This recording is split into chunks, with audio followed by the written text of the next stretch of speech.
Hello मेरे नौजवान दोस्तों, कैसे हो सारे के सारे। आशा उम्मीद करता हूँ घर पे सब कुशल मंगल होगा और मम्मी पापा खुशहाल होंगे। तो आज का टॉपिक है नया, ओयो में कैसे पड़ती है रेड और कब पड़ती है रेड और क्यों पड़ती है रेड। ये 3 टॉपिक है हमारे, इसके बारे में बात करेंगे। मैं आपका अपना दोस्त जसवीर गौर, होटल वाला। तो रेड जो पड़ती है उसका मेन कॉन्सेप्ट या मेन बेस जो होता है वो ये होता है, जिस होटल में या तो जुआ चल रहा हो, जिस होटल में, जैसे कुछ होटल के मालिक होते हैं, जैसे हम एक होटल के मालिक हैं, हमारी तरह कुछ और भी हैं जो लॉस में चल रहे होते हैं या किसी और चीज़ में ज़्यादा कमाने की लालसा होती है, उनके अंदर में लालसा होती है। तो उस चक्कर में क्या होता है, कोई और उनको टकराता है आदमी, तो वो बोलता है कि भाई ये वाला काम कर लो, एक रात में अपने यहाँ जुआ खिलवा लो, तुम्हें एक रूम के 20,000 रुपये मिल जाएंगे, 30,000 रुपये मिल जाएंगे, 40,000 रुपये मिल जाएंगे। तो उस होटल में जो गेस्टों को रूम देते हैं वो तो दे ही रहे हैं वो, प्लस रात में क्या करते हैं, एड ऑन एक और काम करने लगते हैं वो लोग। एड ऑन में क्या करने लगते हैं कि अब उन्होंने 40 लड़के, 50 लड़के, 30 लड़के, 20 लड़के रूम में भर लिए उन्होंने। अब उसमें चलने लगा जुआ। अब पुलिस का, जैसा कि आप जानते हैं कि नेटवर्क बहुत स्ट्रांग होता है नॉर्मल लोगों के मुकाबले। अब वो क्या, उनमें से कोई ना कोई एक पुलिस का मुखबर होता है, तो वो बता देता है कि भैया ऐसी सी बात है, यहाँ पे जुआ चल रहा है, या जो जुआ खेलना आता है वो बता देते हैं। अब जुआ जो है इलीगल है हमारे देश में, हमारी कंट्री में, तो उसमें तो ये बैन होना ही होना है, या जो भी ये सज़ा होनी ही होनी है, कलंदरा बनेगा ही बनेगा। तो इस चक्कर में रेड पड़ती है और ये आधार होता है उसका। तो ज़्यादा बेस्ट ये है कि जो भी होटल वाले हैं वो जुआ हुआ ना खिलवाए, अपना जो नॉर्मल चल रहा है 1000, 1200, 1500, 2500 जो रूम प्राइस है उस पर गेम खेले, अपनी बढ़िया है, ज़्यादा बढ़िया है, वो ज़्यादा बेस्ट है। और दूसरा क्या है, अभी लेटेस्ट एक मैंने न्यूज़ देखी थी, उसमें क्या था, फरीदाबाद में किसी होटल वाले भाई ने, होटल वाला भाई क्या था, उसका मैनेजर था, उसने अपना दिमाग लगाया और उसने सोचा कि मैं क्यों ना ऐसा करूं कि सुबह सुबह रूम लगा लूँगा, ज़्यादा महंगा रूम लगा दूंगा। तो उसने 2000 रुपये में वो रूम बेचा और रूम दिया किसको, स्कूल के बच्चों को, जो कि 18+ नहीं थे वो। अब वो 18+ नहीं थे तो करते क्या वो लोग, अब उन्होंने रूम दिया। अब कोई ना कोई उस होटल वाले का एंटी था, जो मेन बात यह है कि उसका पड़ोसी था, नीचे केमिस्ट वाला था, केमिस्ट वाला बोला तो नीचे एक वो हार्डवेयर है उसकी शॉप थी किसी की। उस बंदे ने पुलिस को सूचना दे दी कि भाई ऐसी सी बात है। अब उसके साथ में हुआ कि पुलिस को सूचना दी तो सूचना चली गई डीसीपी लेवल तक। अब डीसीपी लेवल तक जब बात चली गई तो फिर वहाँ से जो भी है फ़ोन आया, इंक्वायरी बैठाई गई और पूरी टीम गठित करी गई। उसके बाद में उस होटल पे रेड करी गई और जब स्कूल की ड्रेस में बच्चे मिले, लड़की मिली, लड़का मिला और वो अदर सिचुएशन में थे, तो उसको देखते हुए, मद्देनजर रखते हुए, फिर जो लोकल पुलिस थी फिर वहाँ से ऑर्डर लेके एसडीएम के वो सील कर दिया गया। उसमें क्या हुआ, उन्होंने एक एफआईआर भी लॉन्च कर दी होटल ऑनर के खिलाफ में, मैनेजर के खिलाफ में। ये हुआ, यही सब चीज़ें होती हैं। ज़्यादा बेस्ट है कि हम लोग जो होटल वाले जो भी हैं, मेरी तरह मैं भी हूँ और भी लोग हैं, तो ज़्यादा बेस्ट ये है कि ऐसा ना हो। और तीसरा ये है कि पहले के टाइम पे कुछ लोग होटल वाले जो थे रूम में कैमरा लगा देते थे, ये कर देते थे, वो कर देते थे।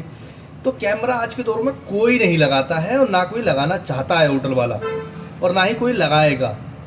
और ये होता है कि कोई किसी का दुश्मन है या किसी जाने जाने में कोई वैसे करके कोई मिली भगत हो जाए स्टाफ की, तो हो सकता है, वरना होटल मालिक कोई भी होटल का मालिक इस काम को सपोर्ट नहीं करता है कि हम किसी की प्राइवेसी को लीक करें, किसी की प्राइवेसी को देखें हम। ये बिल्कुल भी चीज़ सही नहीं है किसी भी एंगल से, ठीक है। तो इसका सभी बहिष्कार करते हैं, जितने भी होटल वाले हैं वो सब इस चीज़ को डिनाई करते हैं कि ऐसा नहीं करना चाहिए, और सब करते भी ऐसा ही है, कोई नहीं करता इस चीज़ को सपोर्ट कि कैमरा लगाएं, ये लगाएं। अब जो क्या है, जैसे लड़की लड़का, कुछ लड़के होते हैं वो आते हैं और ये कहते हैं भैया मेरे पास मेरी आईडी तो है, पर मैं अपनी गर्लफ्रेंड की आईडी नहीं दूंगा, मुझसे चाहे 500 रुपये एक्स्ट्रा ले लो, 1000 रुपये एक्स्ट्रा ले लो।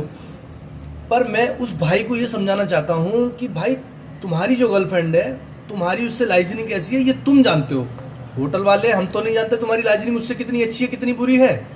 तो ज़्यादा बेस्ट ये है, अगर आप उसकी आईडी दोगे, आप अपनी आईडी दोगे, तो आप दोनों की रजामंदी से आप होटल आए हैं, आपने AND रजिस्टर जो होता है उस पर सिग्नेचर करें, दोनों ने आप अपनी मर्जी से आए हैं, अपनी मर्जी से चेकआउट करके गए हैं। अब कुछ चीज़ों में क्या हुआ है, मेरे होटल में मैं जो अपना खुद का वो मैंने ऑब्जर्व किया है वो ये किया है। उस कंडीशन में क्या है, एक केस था उसमें आया था ईस्ट ऑफ कैलाश का, उसमें उस लड़की ने स्टेटमेंट दी कि मैं इस होटल में नशे की हालत में आई थी, नशे की हालत में लेके आया था मुझे लड़का, और एक्चुअल में क्या है वो ज़्यादा दिन हुए नहीं तो 30-35 दिन का हेर फेर था, तो उसकी सीसीटीवी भी थी हमारे पास में अवेलेबल उस टाइम पे।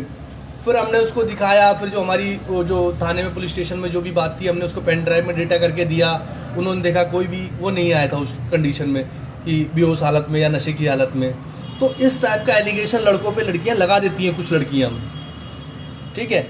और मेरे हिसाब से ये है कि जो लड़की आपके साथ में एग्री है हर चीज़ में, उसको पता है, जिसका माइंड सेट है कि वो होटल में क्या करने आई है और क्या होने वाला है उसके साथ में और क्या करने आई है, वो खुद ये दोनों मेच्योर हैं, सब जानते हैं कि क्या करना है क्या नहीं आए, तो उस चीज़ में ज़्यादा बेस्ट ये है कि आप अपनी आईडी दें, उसकी आईडी दें, उसकी सिग्नेचर करवाएं, अपने सिग्नेचर करवाएं। इन केस ऑफ फ्यूचर में अगर कुछ नहीं होता तो ज़्यादा बेस्ट है, अगर कुछ होता है तो वो प्लस पॉइंट है कि भाई जमानत में लड़के के लिए थोड़ा सा एक प्लस पॉइंट हो जाता है कि भाई अपनी मर्जी से आइए, सिग्नेचर है, ये एनडी रजिस्टर है, फ्ला होटल में गए थे ये लोग। और इसमें बस ये कि थोड़ा सा हम लोग को, होटल ओनरों को जो है, पुलिस थोड़ा सा बकस्ती कम है, थोड़ा सा हम लोग को बुलाती है ज़्यादा, हम लोग परेशान हो जाते हैं, 3-3 4-4 5-5 चक्कर लगते हैं, कभी कुछ दो कभी कुछ दो, पेपर की कमी रह जाती है, वो सब पूरी करने पड़ते हैं। तो ये सब चीज़ें रहती हैं। बस आप अपनी आईडी कैरी करें, अपने पार्टनर की आईडी करें, आराम से दें, और जो भी है बढ़िया से बात करें। और जैसे कुछ वीडियोस हैं इधर उधर साइटों पे पड़ी हुई हैं, लोग कहते हैं ओयो में रेड पड़ जाती है, ओयो सेफ़ नहीं है, या फैब सेफ़ नहीं है, ट्रिबो सेफ़ नहीं है। सेफ़ सब होटल हैं अगर आपके कंप्लायंस आपके पूरे हैं तो। अगर आप अपने कंप्लायंस पूरे नहीं कर रहे हैं, होटल वाला अपने कंप्लायंस पूरे नहीं कर रहा है, जो गवर्नमेंट की गाइडलाइंस है उसको फॉलो नहीं कर रहा है, तो रिस्क तो है, हर चीज़ में रिस्क है। फिर अगर हम किसी चीज़, गवर्नमेंट ने बोला भैया ऐसे चलना है, ये होटल की पॉलिसी, आप ऐसे ऐसे होटल चलाएं, आप उससे नहीं चलाएंगे तो रिस्क ही रिस्क है। ज़्यादा बेस्ट ये है कि जो जिस फॉर्मेट में चल रहा है उसी फॉर्मेट में चलाएं आप लोग। जो गवर्नमेंट ने बोला अगर 18+ है तो आप होटल जाएं, होटल में स्टे करें, आईडीज दें अपनी और रहें आराम से, जो आपका अमाउंट है वो अमाउंट दें।